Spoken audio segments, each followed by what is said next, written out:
আমি আবার চলে এলাম একটি রেসিপি নিয়ে। রেসিপিটি দেখুন, দেখে ভালো লাগলে লাইক শেয়ার কমেন্ট অবশ্যই করবেন। আর যদি নতুন বন্ধু হয়ে থাকেন তাহলে একটা সাবস্ক্রাইব করে দেবেন।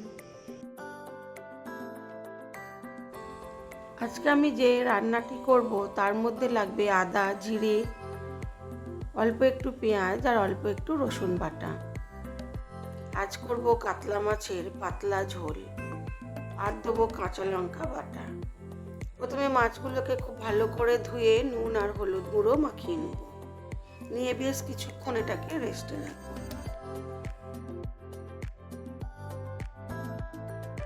আমার দিদাকে ও ঠাকুমাকে তো সবসময় দেখেছি কাতলা মাছ হলে একটা ঝাল ঝাল গ্রেভি, যেটার মধ্যে থাকতো কালো সর্ষে আর গোটা শুকনো লঙ্কা বাটা দিয়ে একটা সুন্দর মাছের ঝাল করতে। আর যেদিনকে তরকারির পরিমাণ একটু কম হতো সেদিন একটা বড় করে ঝোল হতো, আর সেই ঝোলের মধ্যে থাকতো বড় বড় করে কেটে রাখা আলু আর থাকতো মাছ, আর সেটা হতো আদা জিরে বাটা দিয়ে। আজ আমি সেইভাবেই করব, কিন্তু এখন তো আর ততটা বেশি পরিমাণ করব না, তাই জন্য সে স্বাদও আসবে না। তরকারি যদি অনেকটা পরিমাণ একসাথে হয় তাহলে কিন্তু তার টেস্ট অনেকটাই বেড়ে যায়। যাকে এখন আমি মাছগুলোকে খুব ভালো করে লাল করে ভেজে নেব।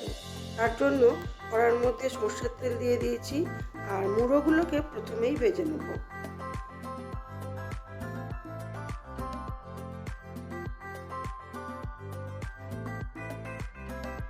প্রথমে একটু বেশি পরিমাণ তেল দিয়ে মুড়োগুলোকে প্রথমে লাল করে ভেজে তুলে নেব। আগে তো দেখতাম মা ঠাকুমারা সবসময় মুড়োগুলোকে চচ্চড়ির মধ্যে দিয়ে দিত। আমি এখানে বেটে নিয়েছি আদা, কাঁচা লঙ্কা আর গোটা একটু শুকনো লঙ্কা। তো যতই আমি মা ঠাকুমার কথা চিন্তা করে রান্না করি না কেন, সে স্বাদ তো আনতেই পারবো না। তবুও আমি আমার মতো করে সেই সব কথা চিন্তা করেই রান্নাটা করে নিই। মুড়োগুলোকে প্রথমে খুব ভালো করে লাল করে ভেজে নিয়েছি, এইবারে চাকা ও পেটিগুলোকে ভেজে নেব। তো আজকে আমি একটু কালো জিরে ফোড়ন দিয়ে রান্না করব। তবে আমি কখনো দেখিনি, আমার ঠাকুমাকেই বেশি রান্না করতে দেখেছি, তো বেশি সাদা জিরেই ফোড়ন দিতেন। তো আমি একটু কালো জিরে খেতে ভালোবাসি, তাই বেশিরভাগ তরকারিতেই কালো জিরেটাই ফোড়ন দিই। আজও আমি কালো জিরে ফোড়ন দিয়েই কাতলা মাছের ঝালটা করব, তবে এটাও খেতে বেশ লাগে।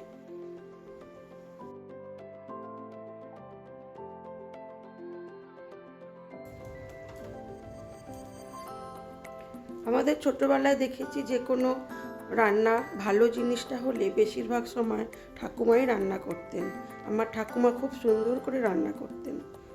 সেই সব দিনগুলো আর এখন ফিরে আসবে না, এখন কেন আর কোনো দিনই আমার জীবনে আসবে না। সেই সব স্মৃতিকে মাথায় রেখে সঙ্গে করেই চলতে হয়। যখন একা থাকি, এই আপনাদের সাথে কথা বলতে গেলেই বেশিরভাগ সময় মা ঠাকুমার কথা মনে পড়ে যায়। মাছগুলো আমার ভাজা হয়ে গেছে, এইবারে আমি গ্রেভিটা তৈরি করে নেব।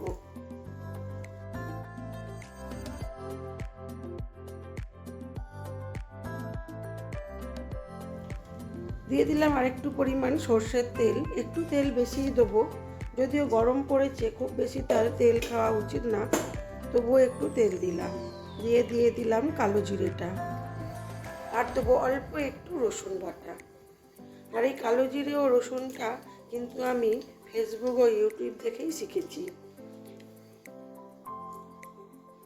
খেতে বেশ লাগে, তাই আমিও এটাই ব্যবহার করি। ফোড়নটা একটু ভাজা হয়ে যাওয়ার পর দিয়ে দিলাম বেটে রাখা পেঁয়াজটা।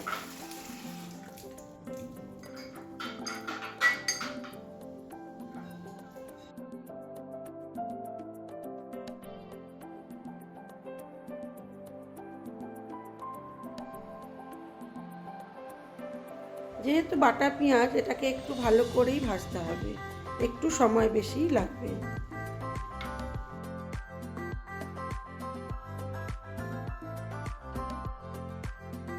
দিয়ে দিলাম আদা ও কাঁচা লঙ্কা বাটাটা, আবার একটু ভালো করে কষিয়ে নেব। একটু বেশি তেল দিলে খেতে ভালোই হয়, কিন্তু যেহেতু প্রচণ্ড গরম আর সবারই এই সময়টা গা বমি পেট খারাপ এইসব হচ্ছে, সেই ভয়ে আর তেল দিলাম না। আপনারা চাইলে আর একটু তেল দিতেই পারেন। বেশি তেল দিলে মাছের স্বাদ আরও বেশি হয়। দিয়ে দিলাম পরিমাণ মতো নুন, আর দিলাম অল্প একটু হলুদের গুঁড়ো, একটা এলাচও দিলাম। এবারে খুব ভালো করে মশলাটাকে কষিয়ে নেব।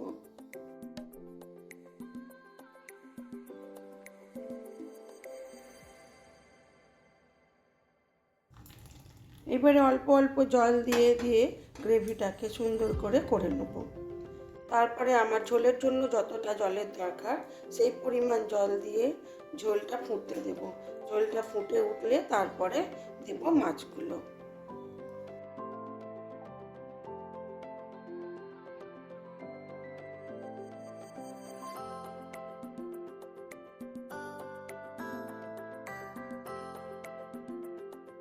ঝোলটা ফুটে উঠেছে, এবারে দিয়ে দেবো মাছগুলো। মাছগুলো দিয়ে কিছুক্ষণ ফোটালেই হয়ে যাবে আমার কম তেল মশলায় কাতলা মাছের ঝাল ঝোল। এটা খেতে খুবই সুন্দর হয়, আর এর সাথে খুব বেশি আর তরকারি লাগে না। গরম ভাতে খুব ভালো লাগে। এটি দিয়েই এক থালা ভাত অনায়াসে খাওয়া হয়ে যাবে। চলুন আমি এবারে এটাকে সার্ভ করে দিই, দিয়ে দেখাই আমার আজকের লাঞ্চ মেনুতে কি ছিল। আজকের লাঞ্চ মেনুটা আমি আর এদিকে তুলতে পারিনি, শর্টসের জন্য তোলা হয়েছিল, সেটাই দেখালাম। দেখেছেন তো ঝোলের কালারটা? যতই কম তেল মশলায় করি না কেন, মাছ যদি ভালো হয় তার একটা তেল ভাব থাকেই, আর সেই তেলের জন্যই আজকে মাছের ঝালটা হয়েছিল অসাধারণ। একদম ফ্রেশ টাটকা মাছের স্বাদই আলাদা। আমার আজকের লাঞ্চ মেনুতে ছিল সাদা ভাত, ছিল আলু সেদ্ধ, ছিল ইলিশ মাছ ভাজা, আর ছিল মাছের ঝাল আর আম, গাছের পাকা আম। আজ এই পর্যন্তই। সবাই ভালো থাকবেন, সুস্থ থাকবেন, নিজেদের খেয়াল রাখবেন।